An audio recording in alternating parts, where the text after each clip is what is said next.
The fixed mindset and high blame create very specific cultural and measurable dynamics, the overall effect of which is to suppress the information that is a prerequisite for learning in a complex world.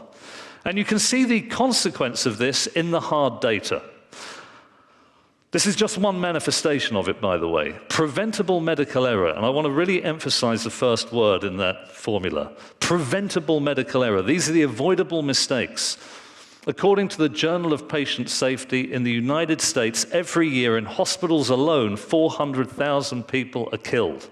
That's like 2 jumbo jets crashing every day, 9/11 happening every 4 days. The problem is not the intellectual brilliance of the people in the industry. The problem is, when you're in the wrong culture, the intellectual and creative energy does not go towards learning, but towards self-justification.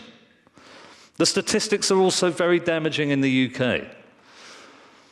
Another example I would suggest of a fixed mindset culture to an extent is economics. And it's a very interesting finding that the high reputation economists, as measured by how often they visit TV studios,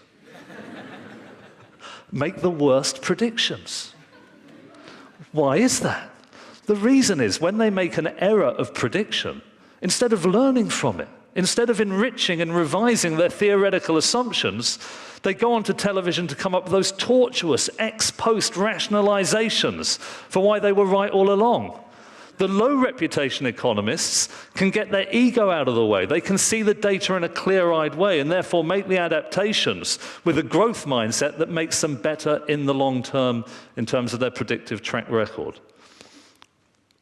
Over here, there is often a negative correlation between talent and performance. Over here, the growth mindset liberates our talent. It enables us to engage with the world and to create that dynamic process of change, which is a distinctive feature of all high-performance institutions. That in a complex world, one's intellectual capacities are not enough. One has to be willing to learn, to create a dynamic process of change. And it was the anomalies in the existing theories, where they were failing, that set the stage for change, in rather the same way that the accidents in aviation have created the biggest improvements to system safety. That's what led from Galileo to Newton, from Newton to Einstein, the incredible mysteries of quantum theory. And that is how science will continue to improve. Because when you realize that you haven't got all the answers, you start to do experiments, you start looking for the data. It orients the mind individually and collectively towards the learning experiences that always exist out there if we're open to them. And that's the mindset revolution I would like to see in our schools. At the moment, children don't like to put their hand up in class because it might look as if they don't know the answer.